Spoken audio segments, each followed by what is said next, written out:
الحمدللہ صاحب الجلالہ والصلاة والسلام علی نبی صاحب الرسالہ اما بعد۔ آج انشاءاللہ 30ویں پارے کی تفسیر بیان کی جائے گی۔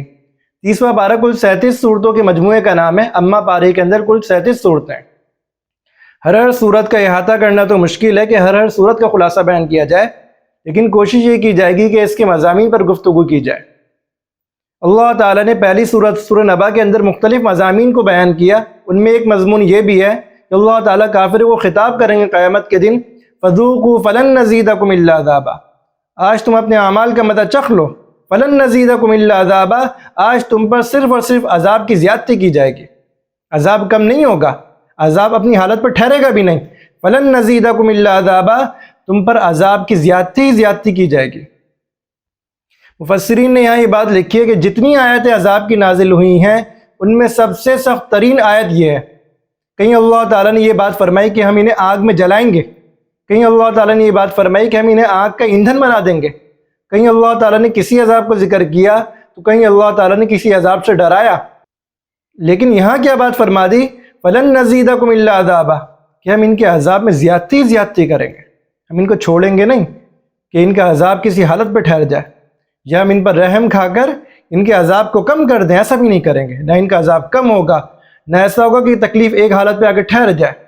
چلو عذاب بہت سخت دیا جا رہا ہے، بہت سخت عذاب دیا جا رہا ہے، لیکن عذاب کو کسی حالت پہ ٹھہرا دیا جائے، ایسا بھی نہیں کیا جائے گا۔ فلن نزیدکم الا عذابا، ہر لمحے تمہارا عذاب بڑھتا جائے گا، ہر لمحے تمہاری تکلیفوں میں اضافہ ہوتا چلا جائے گا، ہر لمحے تمہاری پریشانیاں بڑھتی چلے جائیں گی، تکلیف بھی بڑھے گی، عذاب بھی بڑھے گا۔ کیا حشر ہوگا، اللہ تعالیٰ ہمیں بچائے، اللہ تعالیٰ اپنے حفظ و امان میں رکھے، اللہ تعالیٰ ہمیں ایمان کے ساتھ رخصت کرے۔ کافروں کا کیا حشر اللہ تعالیٰ کریں گے کہ فلن نزیدکم الا عذابا، کہ اللہ تعالیٰ ان کے عذاب کو بڑھاتے چلے جائیں گے۔ اور یہ کیوں ہوگا، اس کے بارے میں اللہ تعالیٰ نے ارشاد فرمایا، انہم کانوا لا یرجون حسابا، کہ یہ لوگ حساب کتاب کی امید ہی نہیں رکھتے تھے۔ انہم کانوا لا یرجون حسابا، ان کو کوئی امید ہی نہیں تھی کہ ہمارا حساب و کتاب ہوگا۔ ایک مومن ہونا، اسے امید تو ہوتی ہے کہ میں نے اپنے اللہ کے آگے پیش ہونا ہے، ایک مومن کو یقین ہوتا ہے کہ میں نے اپنے اللہ کو جا کے اپنے اعمال کا حساب دینا ہے، ان کو یہ امید ہی نہیں تھی۔ انہم کانوا لا یرجون حسابا، یہ تو حساب کے دن کی امید ہی نہیں رکھتے تھے، اس پر ایمان ہی نہیں لائے تھے۔ وَكَذَّبُوا بِآيَاتِنَا كِذَّابًا، اور انہوں نے ہماری آیتوں کو جھٹلا دیا تھا، انہوں نے ہماری نشانیوں کو جھٹلا دیا تھا۔ جب پیغمبر ان کے پاس حق بات لے کر آئے، جب کبھی بھی ان کے پاس حق بات پہنچی تو بجائے اس کے کہ اس پر ایمان لاتے، اس کا انکار کر دیا۔ نہ آخرت کے دن پر ایمان لائے، نہ نبی کی تعلیمات کو مانا۔ وَكُلَّ شَيْءٍ أَحْصَيْنَاهُ كِتَابًا، ہم نے تو ہر بات کو کتاب میں محفوظ کر کے رکھا ہے، ان کے جتنے اعمال تھے ہم نے ہر بات کو کتاب میں محفوظ کر لیا۔ فَلَن نَزِيدَكُمْ إِلَّا عَذَابًا، فَذُوقُوا، اب چکھ لو اپنا مزہ، فَلَن نَزِيدَكُمْ إِلَّا عَذَابًا، اب تمہارے عذاب میں سختی ہوتی جائے گی، اب تمہارے عذاب میں اضافہ ہی اضافہ ہوگا، اب چھٹکارے کا کوئی صورت نہیں ہے۔ ایک ہوتا ہے انسان کی دنیا کا خسارہ، ایک ہوتا ہے آخرت کا خسارہ۔ دنیا کے خسارے کا ازالہ ممکن ہے، کیسے کہ آپ کو جتنا نقصان ہوا ہے اب اس سے زیادہ بڑا فائدہ حاصل کر لیں، اور دنیا کا اگر نقصان ہو بھی جائے اور آدمی اس کا کوئی ازالہ نہ بھی کر سکے تو دنیا کی زندگی عارضی ہے، دنیا کا نقصان دنیا کی زندگی کا نقصان ہے، دنیا کا نقصان 63 سال کی زندگی کا نقصان ہے، دنیا کا نقصان 60 سال کا نقصان ہے۔ دنیا کے نقصان کا ازالہ بھی کیا جا سکتا ہے، اور ازالہ نہ بھی کیا جائے تو ناکامی ساری زندگی کی نہیں ہوتی، چند مخصوص ایام کی ہوتی۔ لیکن اگر آخرت کا نقصان ہو گیا، اگر آخرت میں انسان بغیر ایمان کے پہنچ گیا، اب کوئی چھٹکارا نہیں ہے، اب کوئی چھٹکارا نہیں ہے، اب وہاں سے بچنے کا کوئی راستہ نہیں ہے۔ اب انسان سوچے کہ میں دنیا میں واپس آ جاؤں، کافر لوگ تو یہ تمنا کریں گے کہ ہم دنیا میں واپس آئیں اور آ کر اچھے اعمال کر لیں، ہم ایمان لیں، لیکن اس کا موقع نہیں ملے گا۔ آخرت میں جو شخص بغیر ایمان کے پہنچ گیا، دنیا کا سب سے بڑا ناکام آدمی، کیونکہ اس کے بعد جہنم ہی جہنم ہے، لامحدود زمانے تک جہنم ہے۔ اس زمانے کی کوئی حد نہیں ہے، نہ 1000 سال، نہ 2000 سال، نہ 50,000 سال، نہ 1,00,000 سال۔ دنیا کو اگر چھوٹے چھوٹے رائی کے دانے اتنے سے ہوتے ہیں، دنیا کو رائی کے دانے سے بھر دیا جائے اور ایک پرندہ 1000 سال بعد آ کر ایک دانہ لے جائے، امید تو ہوگی نا کہ کبھی یہ دانے ختم ہوں گے۔ آخرت کی زندگی کبھی ختم نہیں ہوگی، آخرت کی زندگی کبھی ختم نہیں ہوگی، جلتا رہے گا، جلنے والا جلتا رہے گا، اور نعمتوں میں رہنے والا نعمتوں میں ہی پلتا رہے گا۔ اللہ تعالیٰ ایمان بچا کر لے کے جانے کی توفیق عطا فرمائے۔ جو ایمان بچا کر آخرت میں لے گیا یا تو ڈائریکٹ جنت میں جائے گا کہ سیدھا اپنے اعمالوں کی وجہ سے جنت میں چلے جائے، یا اپنے اعمالوں کی سزا بھگت کر بالآخر جنت پہ پہنچ جائے گا۔ یہ ایمان سب سے بڑی نعمت ہے۔ حضرت علی رضی اللہ تعالیٰ عنہ نے اپنی اولاد کے نام وصیت نامہ لکھا تھا، اس میں یہ بات بھی لکھی تھی کہ میرے بچوں، جب کبھی دین اور دنیا ٹکرا جائے تو دنیا چھوڑ کر دین لے لینا، دنیا چھوڑ کر آخرت لے لینا، یہ بڑا سستا سودا ہے، اور آخرت چھوڑ کر دنیا لے لینا یہ بڑے خسارے کا سودا ہے اور بہت ہی مہنگا سودا ہے۔ تو ایسا نہ ہو کہ ہم اپنی دنیا کے خاطر اپنی آخرت کو تباہ کر دیں۔ اس کے بعد اللہ تعالیٰ نے عبداللہ ابن مکتوم رضی اللہ تعالیٰ عنہ کا ذکر کیا۔ عبداللہ ابن مکتوم رضی اللہ تعالیٰ عنہ یہ نابینا تھے، لیکن عاشق تھے اپنے نبی صلی اللہ علیہ وآلہ وسلم کے، عاشق تھے، اللہ کے عاشق تھے۔ آپ صلی اللہ علیہ وآلہ وسلم کو تو اپنی امت کی بہت فکر رہتی تھی، آپ کو ہر وقت یہ غم رہتا تھا کہ کسی طرح یہ کفار مکہ ایمان لے آئیں، کسی طرح کفار مکہ ایمان لا کے آخرت کے خسارے سے بچ جائیں۔ تو آپ صلی اللہ علیہ وآلہ وسلم مختلف قسم کی تدابیر سے ان کو سمجھانے کی کوشش کرتے تھے۔ اب کفار مکہ کو ایک مسئلہ یہ بھی تھا، وہ کہتے تھے کہ بھئی ہم ان کم حیثیت لوگوں کے ساتھ نہیں بیٹھیں گے۔ تکبر تھا نا دل کے اندر، صحابہ کو کم حیثیت کہتے تھے، دنیاوی مال اسباب اللہ تعالیٰ نے کم عطا فرمائے تھے، تو ان دنیاوی اسباب کو دیکھ کے ان کو کم حیثیت کہتے تھے ہم ان لوگوں کے ساتھ نہیں بیٹھیں گے، ہمارے لیے ذرا الگ مجلس قائم کریں۔ اللہ کے نبی نے انہیں حق بات سمجھانے کے لیے ایک مجلس ان کے لیے قائم کی اور ان سے گفتگو فرما رہے تھے۔ عبداللہ ابن مکتوم رضی اللہ تعالیٰ عنہ نابینا تھے، تشریف لے آئے۔ وہ اس بات کو نہیں سمجھ سکے کہ آپ صلی اللہ علیہ وآلہ وسلم گفتگو فرما رہے ہیں۔ انہوں نے آ کے کیا بات کہی؟ علمنی مما علمک اللہ، یا رسول اللہ، اللہ تعالیٰ نے جو آپ کو باتیں سکھلائی ہیں نا، اللہ تعالیٰ نے جو آپ کو علم دیا ہے اس میں سے ہمیں بھی کچھ بتا دیں۔ اب آپ صلی اللہ علیہ وسلم گفتگو فرما رہے تھے کن سے؟ کفار سے، کہ وہ کسی طرح اسلام میں داخل ہو جائیں۔ اب گفتگو کے دوران ان کا ایک جملہ مخل بن رہا تھا، یعنی گفتگو کے دوران جب کوئی اگلا بندہ بات کرنا شروع کر دے تو انسانی گفتگو کٹ جاتی ہے نا، تو انہوں نے بار بار اس جملے کو دہرایا، علمنی مما علمک اللہ، کہ مجھے بھی وہ بات سکھا دیں جو آپ کو اللہ نے سکھائی ہے۔ وہ اس بات کو سمجھ نہیں سکے کہ آپ صلی اللہ علیہ وآلہ وسلم کفار کو دعوت دے رہے ہیں۔ تو آپ صلی اللہ علیہ وآلہ وسلم کو ان کی بات پسند نہیں ہے کہ میں کفار کو دعوت دے رہا ہوں، اور ممکن ہے ہو سکتا ہے یہ مان جائیں، کیونکہ اللہ کے نبی کے ذمے تو دعوت دینا تھا نا، اللہ کے نبی کے ذمے تو اپنی امت تک بات پہنچانا تھا۔ آپ کو تو پوری امید رہتی تھی کہ ہو سکتا ہے لوگ مان جائیں۔ تو آپ صلی اللہ علیہ وآلہ وسلم کے کلام کے دوران ان کا کلام آ جانا آپ کو پسند نہیں آیا، تو آپ نے ذرا سا ناگواری کا اظہار کرتے ہوئے ان سے رخ پھیر لیا۔ اللہ تعالیٰ نے اپنے نبی کو محبتانہ خطاب کیا، محبتانہ تنبیہ کی۔ کیا فرمایا؟ عبس وتولی، یہ نبی ناراض ہو کر منہ پھیر رہے ہیں، یہ نبی آپ تو ناراض ہو گئے اور منہ پھیر لیا۔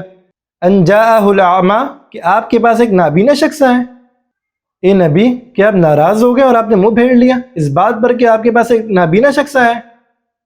یعنی اللہ تعالیٰ نے تنبیہ کی کہ نبی آپ کو ایسا نہیں کرنا چاہیے تھا۔ یہاں یہ اصول معلوم ہو گیا کہ دو قسم کے لوگ ہیں، ایک وہ جو ہدایت کا طالب ہو، ایک وہ جو ہدایت کا طالب نہیں ہے۔ تو دین کی بات کا اور ہدایت کا صحیح حقدار وہ شخص ہے جو طالب ہے۔ تو پہلے حق اس کا تھا، اللہ تعالیٰ نے تنبیہ فرمائی میرے نبی جب وہ شخص آ رہا ہے آپ کے پاس جو طالب ہے اور یہ لوگ ہدایت کے طالب نہیں ہیں، تو آپ کو چاہیے تھا ان کو چھوڑ کر اس کی طرف متوجہ ہو جاتے۔ اللہ تعالیٰ نے اپنے نبی کو پیار سے خطاب کیا، پیار سے تنبیہ کی اور محبتانہ طریقے سمجھائے۔ نبی آپ یہ کرتے کہ جب وہ آ گیا تھا آپ کے پاس اور آپ سے کہہ رہا ہے کہ علمنی مما علمک اللہ، اور یہ شخص ہدایت یافتہ ہے، آپ کا عاشق ہے، ہمارا عاشق ہے، اور وہ تو ہم پر ایمان بھی نہیں لائے اور نہ ایمان لانا چاہتے ہیں، نبی اس کی طرف آپ متوجہ ہو جاتے ہیں۔ اور حدیث میں آتا ہے کہ آپ صلی اللہ علیہ وآلہ وسلم ان کا اتنا اکرام کیا کرتے تھے، ان کا اتنا احترام کیا کرتے تھے، جب یہ آپ صلی اللہ علیہ وسلم کی مجلس میں تشریف لاتے تو آپ فرماتے مرحبا بمن اعطبنی فیہ ربی، اس شخص کو خوش آمدید جس کی وجہ سے میرے رب نے مجھے پیار سے خطاب کر کے بات سمجھائی۔ اس شخص کے لیے خوش آمدید، اس شخص کے لیے خوش آمدید جس کی وجہ سے میرے رب نے مجھے محبتانہ طریقے سے تنبیہ کی۔ کتنا اللہ کے نبی ان کا اعزاز کرتے تھے، کتنا اللہ کے نبی ان کو اکرام سے نوازتے تھے اور ان کا بہت احترام کیا کرتے تھے اور ان کو خوش آمدید کہا کرتے تھے۔ اللہ کے نبی ان آیتوں کے نازل ہونے کے بعد ان کا بہت زیادہ احترام کرتے تھے۔ یہاں غور کرنے کی ایک بات یہ ہے کہ دوسری طرف کون تھے؟ کفار مکہ، سرداران تھے، سرداران، بڑی بڑی وجاہت والے لوگ تھے، بہت مالدار دنیاوی اسباب والے لوگ تھے، لیکن ایمان نہیں تھا۔ دوسری طرف کون تھے؟ ایک صحابی تھے جو دنیاوی حیثیت کے اعتبار سے کم تھے، مال و اسباب کے اعتبار سے کم تھے، لیکن صاحب ایمان تھے، صاحب اعمال تھے، اللہ اور اس کے رسول کے عاشق تھے۔ اللہ تعالیٰ نے ان کے لیے اپنے نبی کو محبتانہ خطاب کر کے تنبیہ کر دی۔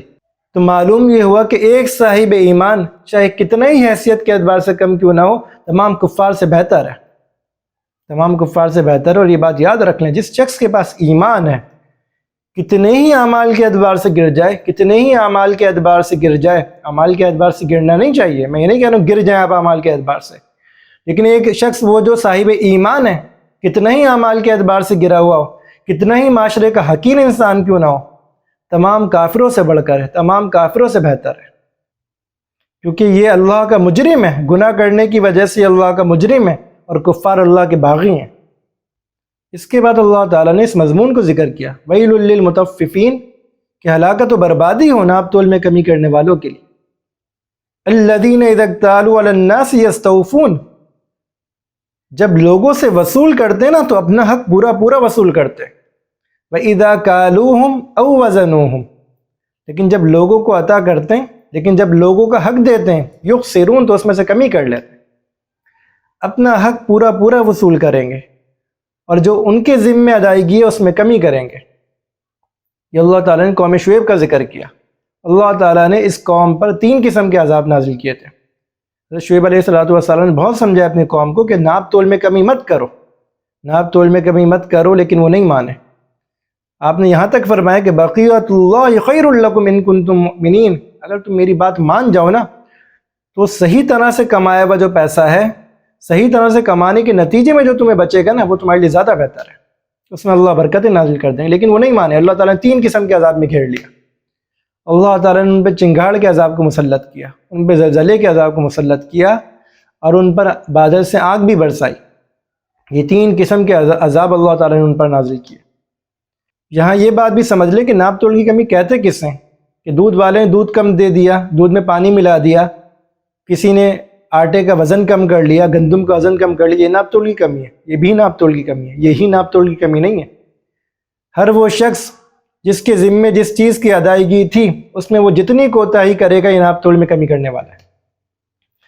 ایک شخص کی ڈیوٹی 8 گھنٹے، وہ 8 گھنٹے میں سے جتنی کمی کرے گا، ناپ تول میں کمی کرنے والا ہے۔ ایک شخص کے ذمے اپنی ڈیوٹی کا جو ٹائم تھا، وہ ٹائم تو وہ پورا دے رہا ہے، لیکن کام جس طریقے سے کرنا تھا، جس معیار پہ کرنا تھا، اس معیار میں کمی کر رہا ہے، تو یہ ناپ تول میں کمی کرنے والا ہے۔ شوہر کے ذمے جو بیوی کے حقوق لازم تھے، وہ حقوق ادا نہیں کر رہا، تو یہ ناپ تول میں کمی کرنے والا ہے۔ بیوی کے ذمے جو شوہر کے حقوق لازم تھے، وہ حقوق ادا نہیں کر رہی، تو یہ ناپ تول میں کمی کرنے والا ہے۔ معاشرے کا ہر وہ شخص جس کے ذمے دوسروں کے حقوق یا دوسروں کی کوئی بھی چیز لازم ہے، وہ کسی ادارے کا ملازم ہو، کسی شخص کا ملازم ہو، یا اس کے ذمے دیگر لوگوں کے حقوق واجب ہوں، وہ اس کو ادائیگی کرنے میں کوتاہی کرے، تو وہ جتنی کوتاہی کرے گا اتنا ہی ناپ تول میں کمی کرنے والا ہے۔ آج معاشرے کا 90% طبقہ اپنی تنخواہوں میں حرام تنخواہ کو شامل کرتا ہے۔ کیسے؟ کہ آفس کے ٹائم کو، دفتر کے ٹائم کو، ملازمت کے ٹائم کو کم کر لے گا۔ 8 گھنٹے کی ڈیوٹی میں سے آدھا گھنٹہ کم کر کے اپنا کمال سمجھتا ہے کہ کیسے میں نے کم کیا، کسی کو پتہ بھی نہیں چلا۔ اگر وقت میں کمی نہیں کر سکتا تو معیار میں کمی کر دے گا، اور خوش ہوگا کہ کسی کو پتہ نہیں چلا، اور کمال دیکھو میرا کوئی مطلع بھی نہیں ہو سکا، اس پر کسی کو علم نہیں ہوا، لیکن اللہ تو دیکھ رہے ہیں نا، اللہ سے کہاں تک چھپاؤ گے؟ تو یہ بھی ناپ تول میں کمی کرنا ہے۔ اور اس سے بڑھ کر اور گھٹیا صورت کیا ہے؟ ایک تو یہ کہ انسان ناپ تول میں کمی کر رہا ہے، انسان لوگوں کے حقوق کی ادائیگی میں کمی کر رہا ہے، لیکن جب اپنا معاملہ آتا ہے نا تو پورا پورا وصول کریں گے، پھر نہیں چھوٹے گا کچھ۔ شوہر بیوی کے حقوق ادا ہی نہیں کرتا، اسے کپڑے نہیں بنا کر دیتا، اس کی ضروریات کا خیال نہیں کرتا، اولاد کی ضروریات کا خیال نہیں کرتا، اپنی زندگی مزے سے گزار رہا ہے، اپنی زندگی مزے سے گزار رہا ہے، بیوی بچوں کی کوئی فکر نہیں ہے، لیکن اپنے حقوق کو پورا وصول کرے گا، اپنے حقوق جو ہے نا بیوی بچوں سے پورے مطالبات کرے گا کہ بھئی میرا تمہارے ذمہ یہ حق ہے۔ جب باری آئے گی تو اپنے ان کو حقوق سنانا شروع کر دے گا، اور یہی حال بیوی کا بھی ہے کہ اپنے حقوق سارے وصول کرے گی۔ ہر تقریب پہ اسے نیا جوڑا چاہیے ہوگا، ہر لمحے خرچہ کروانے کے لیے شوہر کا تیار رہے گی، ہر لمحے کوئی نہ کوئی کام ہوگا، ہر لمحے شوہر کو اپنی خدمت میں لگا کے رکھے گی لیکن خود نہیں کرے گی، اور اس کو اپنے سارے حقوق گنوائے گی لیکن خود اس کے حقوق ادا نہیں کرے گی۔ معاشرے میں جہاں بھی جو شخص بھی کسی کے حقوق میں کوتاہی کر رہا ہے، یہ ناپ تول میں کمی کرنے والے، اللہ تعالیٰ کیا فرمانا ہے، ویل، ہلاکت ہو۔ مفسرین نے یہاں پہ دو تشریحات کی ہیں۔ ویل کے معنی ہلاکت کے بھی آتے ہیں کہ ہلاکت ہو ایسے لوگوں کے لیے، اور اللہ فرما رہے ہلاکت ہو۔ بھائی میں نہیں کہہ رہا، یہ اللہ کا اعلان ہے، رب کائنات کا اعلان ہے کہ ہلاکت ہے ایسے لوگوں کے لیے، ایسے لوگوں کے لیے رب کائنات ہلاکت کا اعلان کر رہا ہے۔ اور دوسری تفسیر مفسرین نے یہ کی ہے کہ ویل جہنم کے ایک وادی کا نام ہے، جہنم کے ایک طبقے کا نام ہے، کہ ایسے لوگوں کے لیے جہنم کا وہ طبقہ ہے۔ اللہ تعالی ہماری حفاظت کرے، اللہ تعالی ہمیں اپنے واجبات کو ادا کرنے کی توفیق عطا فرمائے۔ انسان کا مزاج یہ ہونا چاہیے کہ اپنے ذمے جو چیز لازم ہے اس کو پورا ادا کرے، اور جو اس کے حقوق دوسروں پہ لازم ہیں وہ جو ادا کر دیں اس کا شکریہ ادا کریں، اور جس میں ان سے کوتاہی ہو جائے اس کو معاف کریں۔ لیکن ہمارے الٹا نظام ہے، وصولی پوری کریں گے، وصولی پوری کریں گے 100%، ادائیگی میں اتنی کوتاہی کہ 50% بھی ادا نہیں کرتے۔ اور اس سے بڑھ کر کمال تو یہ ہے کہ شادی کے بعد اولاد تو والدین کو بھول ہی جاتی ہے، جیسے کہ ان سے کوئی رشتہ تھا یا نہیں تھا، یعنی کہ اولاد کو، بالخصوص مردوں کو تو یہ بات یاد ہی نہیں آتی کہ ہمارا ان سے بھی کوئی رشتہ تھا، کہ انہوں نے ہمیں کبھی پالا تھا، کبھی چھوٹے تھے کبھی کچھ کھلایا تھا، ہماری تربیت کی تھی، بڑا کر دیا ہمیں، یہی ہمیں اسکول لے کے جاتے تھے، انہوں نے ہمیں تعلیم و تربیت دی، ایسا کچھ یاد نہیں آتا۔ بس شکلیں کچھ پہچان میں آتی ہے کہ ہاں بھائی کبھی کہیں دیکھا تھا انہیں۔ یہ حالت نہیں کرنی چاہیے۔ آپ کا بھی بڑھاپا آئے گا، آپ بھی والدین بنیں گے، پھر آپ کی اولادوں کی بھی شادی ہوگی، تو اس سلوک کے منتظر رہیے گا جو سلوک آپ اپنی اولادوں کے ساتھ کر رہے ہیں، پھر اس سلوک کے منتظر رہیے گا جو سلوک آپ اپنے والدین کے ساتھ کر رہے ہیں۔ اس کے بعد اللہ تعالیٰ نے انسانوں کو دعوت فکر دی۔ افلا ينظرون الى الابل كيف خلقت، کہ تم نے اونٹ کو نہیں دیکھا کہ ہم نے اس کو کیسے پیدا کیا۔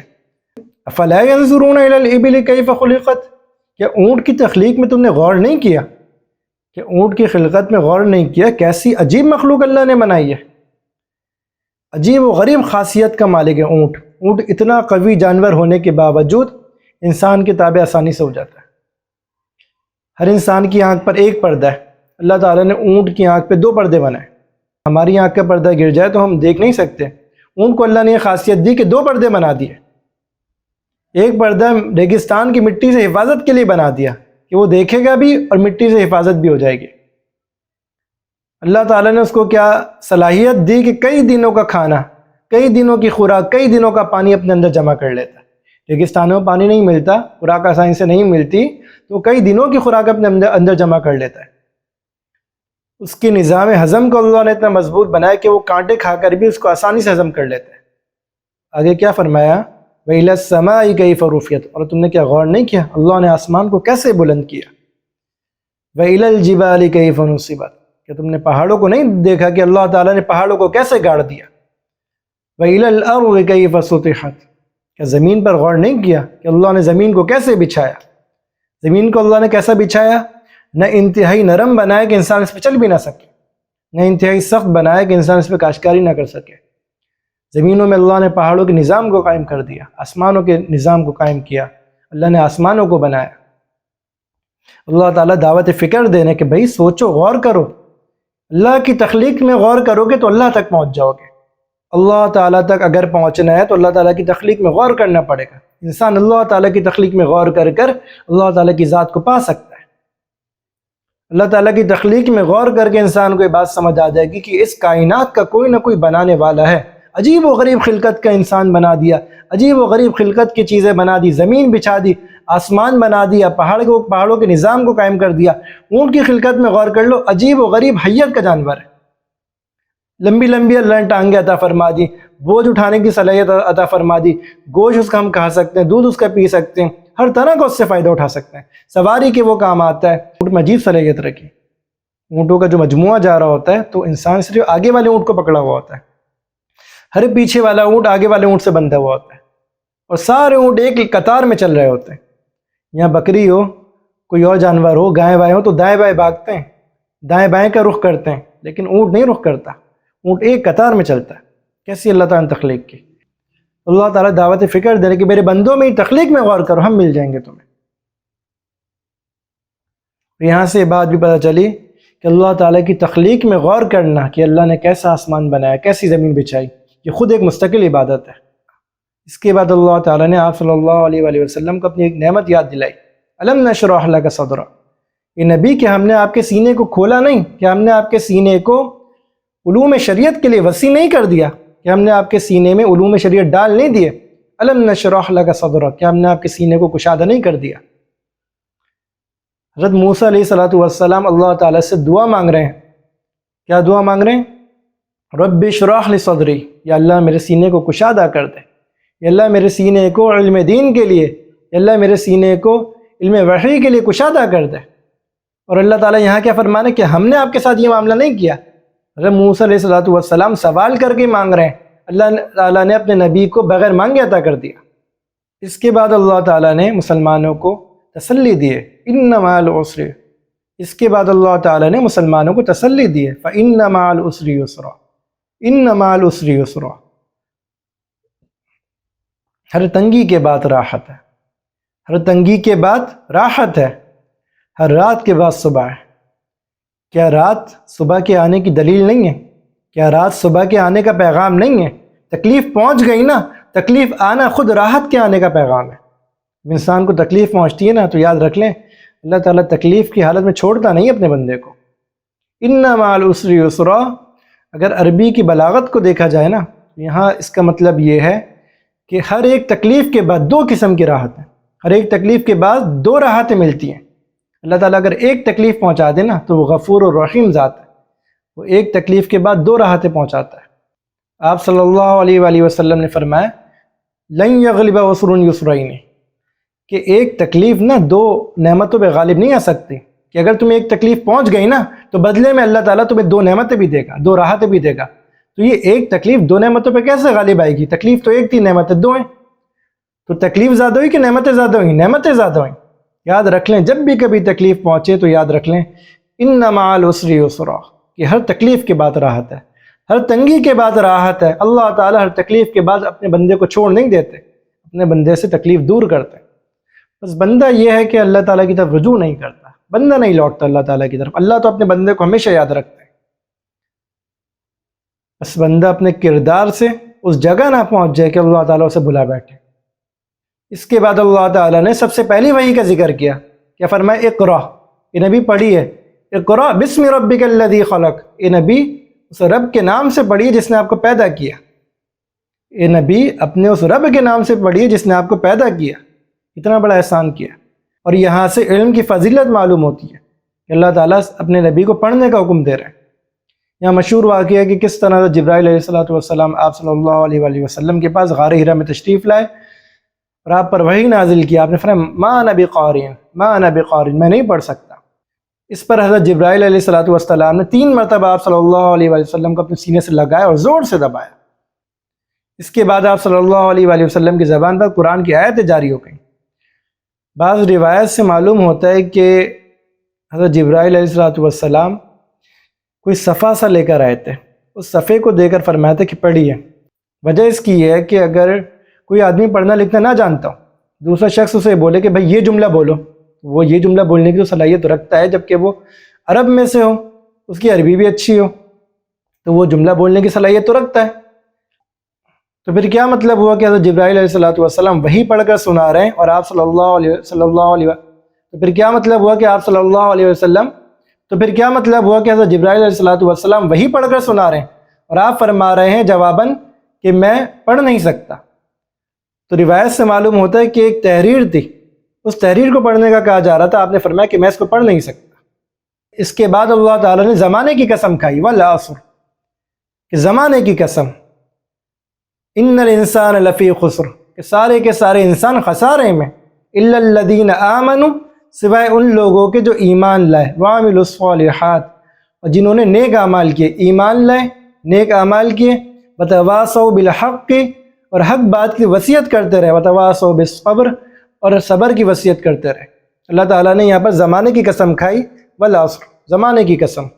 یاد رکھیں ہر انسان اپنے ساتھ ایک محدود سرمایہ لے کر آیا، محدود سرمایہ کے انسان کی عمر، انسان کا وقت ایک محدود سرمایہ.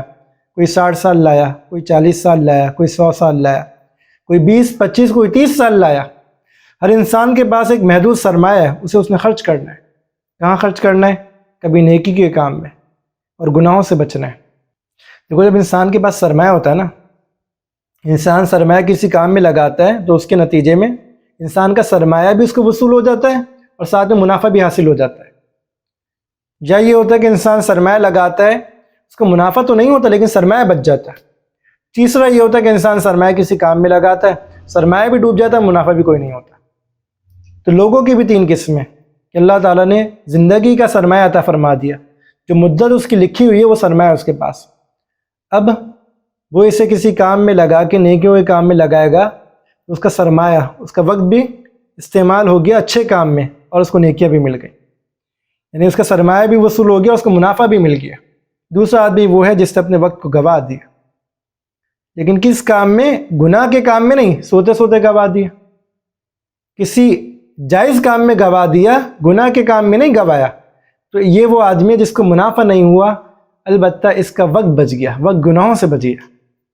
تیسرا آدمی وہ ہے کہ جس کا سرمایہ ضائع ہو گیا، نہ سرمایہ ہاتھ آیا نہ منافع ہاتھ آیا، وہ خالی ہاتھ جھاڑتا ہوا واپس آ رہا ہے، ہاتھ میں صرف اور صرف خاک بچی. یہ وہ شخص ہے جس نے اپنے سرمایہ کو گناہوں میں لگا دیا. یاد رکھیں جو زندگی میں اللہ تعالیٰ نے وقت عطا فرمایا نا، یہ سب سے قیمتی نعمت ہے. جو وقت آپ کا گزر گیا، جو لمحہ آپ کا گزر گیا، یہ کچھ بھی کر لیں واپس نہیں آ سکتا. آپ کچھ بھی کر لیں، کتنی قیمت لگا دیں، کتنی قیمت لگا دیں، اس کو واپس نہیں لا سکتے. یہ واپس نہیں آئے گا. آپ کا ہر گزرتا لمحہ یا تو آپ کی آخرت بنائے گا یا بگاڑ دے گا. یا یہ صورت ہوگی کہ بھئی نہ آخرت بنائے گا نہ بگاڑے گا، نہ خسارہ ہوگا نہ نعمت ملے گی. نیکی کے کام میں لگاؤ گے تو آخرت بن جائے گی، گناہ کے کام میں لگاؤ گے تو آخرت بگڑ جائے گی. اور کوئی جائز کام میں لگا دو گے یا سوتے رہ جاؤ گے تو آخرت نہ بنے گی نہ بگڑے گی. آگے اللہ تعالیٰ نے کیا فرمایا کہ جب سارے انسان خسارے میں تو کون بچے گا خسارے سے؟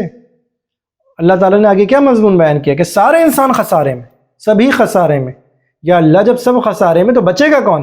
الا الذین آمنوا، وہ لوگ جو ایمان لے آئے.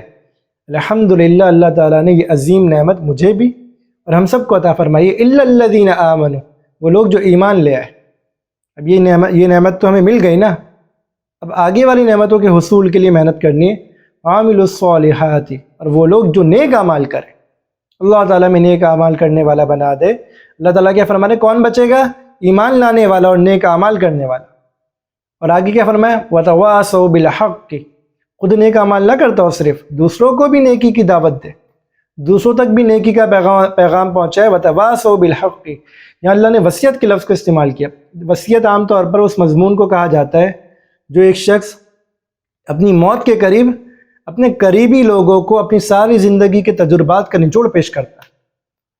اس میں اس کو خیر خواہی غالب ہوتی ہے، شفقت غالب ہوتی ہے. تو اللہ تعالیٰ نے کیا فرمایا؟ وصیت کرو خیر کی، یعنی کہ خیر خواہی کے جذبات کے ساتھ ہو، خیر خواہی غالب ہو، شفقت غالب ہو، مہربانی کے ساتھ ہو. تکلیف دینے کے لیے نہ. وتواصوا بالحق، حق سمجھاؤ، خیر خواہی کے ساتھ سمجھاؤ، صحیح طریقے سے سمجھاؤ. حق بات حق طریقے سے ہو، یعنی کہ بات حق ہو، حق بات ہو، حق طریقے سے اور حق نیت سے کہی جائے تو پھر یہ اثر کرتی ہے. ان تینوں میں سے کوئی ایک چیز بھی کم ہو جائے گی نا تو اثر نہیں کرے گی. بات حق ہے، طریقہ بھی حق ہے اور نیت بھی حق ہے تو انشاءاللہ اثر کر جائے گی. بات ہی حق نہیں ہے تو پھر کیا اثر کرے گی؟ بات حق ہے لیکن طریقہ درست نہیں ہے تو انسان میں نفرت پیدا کرے گی، آپ کی محبت پیدا نہیں کرے گی. اور نفرت کرنے والوں کی باتیں نہیں مانی جاتی، جن سے نفرت کی جاتی ان کی باتیں نہیں مانی جاتی. تیسرا کیا کہ بات بھی حق ہے، طریقہ بھی حق ہے لیکن نیت حق نہیں ہے تو ممکن ہے کہ سننے والے کو کوئی فائدہ ہو سکتا ہے پہنچ جائے، کہنے والا محروم رہے گا. اللہ تعالیٰ نے اپنے نبی کو کیا فرمایا؟ وَرَفَعْنَا لَكَ ذِكْرَكَ، کہ نبی آپ کے ذکر کو ہم بلند کر کے رہیں گے. وَرَفَعْنَا لَكَ ذِكْرَكَ، اے نبی آپ کا چرچا بلند کر کے رہیں گے، نبی آپ کا نام بلند کر کے رہیں گے. آج دنیا میں کتنے مسلمان ہیں کتنی محبت سے اپنے نبی کا نام لیتے ہیں. شرابی ہو، فاسق ہو، فاجر ہو، ساری رات گناہ میں گزرتی ہو، ساری رات ناچ گانے میں گزرتی ہو، لیکن اپنے نبی کا نام عزت سے لیتا ہے، اپنے نبی کی حرمت پہ، اپنے نبی کی عزت پہ کٹ مرنے کے لیے تیار ہوتا ہے. اپنے نبی کی گستاخی برداشت نہیں کر سکتا۔ مسلمان تو کجا، مسلمان تو چھوڑو، کافر بھی بہت سارے ایسے ہیں جو معتدل مزاج ہیں، جو انصاف پرست ہیں، وہ بھی محمد صلی اللہ علیہ وآلہ وسلم کا نام عزت سے لیتے ہیں، وہ بھی آپ صلی اللہ علیہ وآلہ وسلم کا نام عزت سے لیتے ہیں۔ آپ صلی اللہ علیہ وآلہ وسلم کا نام اللہ نے قیامت تک کے لیے بلند کر دیا، وَرَفَعْنَا لَكَ ذِكْرَكَ، نبی آپ کا نام بلند کر دیا، نبی آپ کا نام بلند ہو گیا۔ اللہ تعالیٰ اپنے نبی پر یہ نعمت کا اظہار فرما رہے ہیں، وَرَفَعْنَا لَكَ ذِكْرَكَ، اللہ تعالیٰ تو اپنے نبی کا ذکر بلند کریں گے۔ یہ میری سعادت ہے کہ میں اس کام کے اندر لگ جاؤں، اپنے نبی کا ذکر کرنے میں لگ جاؤں، اپنے نبی کے اوصاف بیان کرنے میں لگ جاؤں، اپنے نبی کی سیرت بیان کرنے میں لگ جاؤں، اپنے نبی کی سیرت پڑھنے میں لگ جاؤں، اپنے نبی کی سیرت اختیار کرنے میں لگ جاؤں۔ اللہ سے دعا کیا کریں کہ اللہ تعالیٰ میں اپنے نبی کی محبت عطا فرمائے، آپ کی عظمت ہمارے دل میں پیدا فرمائے، اور آپ کی اتباع کی توفیق عطا فرمائے۔ جب انسان کے دل میں محبت پیدا ہوتی ہے نا تو اس کی عظمت بھی آ جاتی ہے، اور جس کی عظمت ہوتی ہے نا انسان کے دل میں، انسان اس کی اتباع بھی کرتا ہے۔ جب سورہ فاتحہ کی ابتدا ہوئی تھی تو کیا آیتیں نازل ہوئی تھیں؟ ایاک نعبد و ایاک نستعین، کہ یا اللہ ہم تیری ہی عبادت کرتے ہیں اور تجھ ہی سے مدد مانگتے ہیں۔ اللہ عبادت بھی تیری کرتے ہیں اور مدد بھی تجھ ہی سے مانگتے ہیں۔ اور آگے کیا تھا؟ اہدنا الصراط المستقیم، کہ اللہ میں سیدھا راستہ دکھاتے ہیں۔ عبادت بھی اللہ کی کرنی ہے، مدد بھی اللہ سے مانگنی ہے، اور اللہ سے سیدھے راستے کو طلب بھی کرنا ہے۔ اب سارے قرآن کے مضامین بیان کر کے اللہ تعالیٰ نے آخر میں 2 صورتوں کو ذکر کیا، جن دونوں صورتوں میں اللہ تعالیٰ سے پناہ مانگی گئی ہے کہ بھائی تم نے عبادت بھی اللہ کی کرنی ہے، تم نے مدد بھی اللہ سے مانگنی ہے، تم نے سیدھا راستہ بھی طلب کرنا ہے، تو کیا کرو؟ اللہ کی پناہ مانگ لو۔ تم نے سیدھے راستے پہ چلنا ہے، اللہ کی عبادت کرنی ہے، شیطان تمہیں بہکائے گا، لوگ تمہیں آ کے بہکائیں گے، کیا کرو؟ اللہ کی پناہ مانگ لو۔ یہ طریقہ سکھلا دیا کہ اگر تمہیں دین پر بھی عمل کرنا ہے نا تو اللہ سے مانگے بغیر نہیں پہنچ سکتے، اللہ سے مانگے بغیر عمل نہیں کر سکتے۔ اللہ سے پناہ مانگ لو، فتنے آئیں گے، شیطان آ کے بہکائے گا، شیطان تمہارے راستے میں رکاوٹیں ڈالے گا، لوگ آ کر تمہیں بہکائیں گے، لیکن کیا کرو؟ اللہ کی پناہ مانگ لو۔ حضرت یوسف علیہ السلام پر جب کوئی راستہ نہیں بچا تھا بچنے کا تو کیا کہا؟ معاذ اللہ، میں اللہ کی پناہ مانگتا ہوں، میں اللہ کی پناہ مانگتا ہوں۔ اللہ نے بند دروازوں کو توڑ دیا۔ تو یاد رکھ لیں، کسی نے بھی دین پر عمل کرنا ہے، کسی نے بھی گناہ چھوڑنے، تو جب تک اللہ سے فریاد نہیں کرے گا کہ یا اللہ مجھ سے یہ گناہ چھڑوا دیں، آسان نہیں ہے گناہ چھوڑنا، نہیں چھوڑ سکتے۔ اللہ کے آگے رو جائیں، یا اللہ ہم سے یہ گناہ چھڑوا دیں، اللہ کے آگے اصرار کریں، یا اللہ سے دعائیں کریں، بار بار کریں کہ یا اللہ ہمیں نیکی پہ لگا دیں، ہم سے گناہوں کو چھڑوا دیں۔ اللہ تعالیٰ سے بار بار دعائیں کریں کہ اللہ ہمیں نیکی پر لگا دیں، ہم سے گناہوں کو چھڑوا دیں۔ اللہ تعالیٰ فرما رہے ہیں ادعونی استجب لکم، مجھ سے مانگو میں تمہیں دوں گا۔ پھر بندہ ہدایت مانگے، اللہ فرمائے میں نہیں دیتا۔ ایسا ہوگا؟ ایسا نہیں ہوگا کہ جب انسان اللہ سے مانگے گا، جب کہ اللہ فرما بھی نہیں کہ مجھ سے مانگو میں دوں گا، تو ہدایت مانگنے والا کیسے محروم ہوگا؟ گناہوں کے چھوڑنے کے لیے جو اللہ سے اپیل کرے گا، اللہ تعالیٰ اس کا گناہ ایک نہ ایک دن چھڑوا ہی دیں گے۔ اس کا 12 مرتبہ مشاہدہ کیا گیا کہ جو شخص اللہ تعالیٰ سے اپنے گناہ چھوڑنے کے لیے دعائیں کرتا ہے، یا تو اللہ تعالیٰ اس کا گناہ فوراً چھڑوا دیتے ہیں، اگر کسی وقتی مصلحت کی بنا پر اس کا گناہ نہیں چھڑوایا جاتا، اللہ تعالیٰ اس کو توبہ سے محروم نہیں کرتے، توبہ کی توفیق نہیں چھینتے، توبہ میں لگا رہتا ہے وہ۔ اور بعض اوقات انسان توبہ کر کے بلند مرتبہ حاصل کر جاتا ہے۔ اس کا واقعہ میں نے بیان کیا تھا، یہاں موقع نہیں ہے، کہ بعض اوقات ہمیشہ نہیں، گناہوں پہ جرأت نہیں کیجیے گا۔ بعض اوقات انسان گناہ کر کر اتنا نادم ہو چکا ہوتا ہے، اتنا نادم ہو جاتا ہے، اتنا پریشان ہو جاتا ہے کہ انسان اللہ کے یہاں اس مقام پر پہنچ جاتا ہے کہ گناہ نہیں کرتا تو شاید نہ پہنچتا، اتنا نادم۔ اللہ کو ندامت بہت پسند ہے، اللہ کو عاجزی بہت پسند ہے، اللہ کو انکساری بہت پسند ہے۔ ہمارے تو عجیب معاملہ ہو چکا ہے کہ انسان نا اللہ کے آگے بھی دعا کر رہا ہوتا ہے نا، یا اللہ وہ فلاں نے میرے ساتھ یہ کیا تھا، یا اللہ وہ اس نے میرے ساتھ یہ کیا تھا، اور اس نے میرے ساتھ یوں کیا، اور یوں ہوں اور یوں ہوا، اور اس طرح کا معاملہ ہوا، تو بس میں نے بھی یہ کر دیا۔ اللہ کے سامنے تو اپنے آپ کو اقراری مجرم بنا کر پیش کرتے، بھائی چھپا کس سے رہے ہو؟ کس سے چھپا رہے ہو؟ کس سے غلط بیانی کر رہے ہو؟ وہ تمہارے دلوں میں اٹھنے والے خیالات کو بھی جانتا ہے، تمہاری نظروں نے کیا خیانت کی اس کو بھی جانتا ہے، اس سے بھی واقف ہے، اس سے کیا چھپا رہے ہو؟ انسان کا کون سا ایسا حال ہے جس میں اللہ اس کو نہیں دیکھ رہا ہے؟ ہر حالت میں اللہ تعالیٰ اس سے واقف ہے، تو اللہ سے چھپانے کی کیا ضرورت ہے؟ کہہ دو اللہ یہ جرم ہو گیا، کہہ دو اللہ یہ جرم ہو گیا، جرم کا اعتراف تو کرو، پہلے جرم کا اعتراف تو کرو، اپنے آپ کو مجرم تو مان لو، اپنے آپ کو اللہ کیا مجرم مان لو، اور حدیث میں آتا ہے التوبۃ والندامہ، توبہ سراسر شرمندگی کا نام ہے، شرمندگی اختیار کر لو۔ الحمدللہ الحمدللہ، اللہ تعالیٰ کے فضل سے اور محض اللہ کی توفیق سے اس رمضان کے اندر قرآن کی تفسیر کا کچھ خلاصہ بیان کرنے کی توفیق ہوئی، اور الحمدللہ آج قرآن کا خلاصہ مکمل ہو گیا۔ آج قرآن کی تفسیر کا خلاصہ الحمدللہ اللہ کے فضل سے مکمل ہو گیا۔ یہاں یہ بات بھی سنتے چلے جائیں کہ قرآن کے ہم پر 4 حق ہیں، قرآن کے ہر انسان پر 4 حق ہیں، یہ حقوق ادا کرنے لازم ہیں۔ سب سے پہلا حق قرآن کا یہ ہے کہ ہم قرآن کو صحیح طرح تجوید سے پڑھنا سیکھیں۔ قرآن کو صحیح طرح تجوید سے پڑھنا فرض ہے، قرآن کو صحیح طرح تجوید سے سیکھنا فرض ہے کہ انسان قرآن کے حروف کو صحیح ادا کرے، اس کے مخارج کی رعایت کرے، اس کے صفات کی رعایت کرے، کہاں غنہ کرنا ہے، کہاں مد کرنا ہے، کہاں اخفا ہوگا، ان سب چیزوں کی رعایت کرے۔ اس طرح قرآن کو پڑھنا، اس طرح صحیح سیکھنا انسان پر فرض ہے۔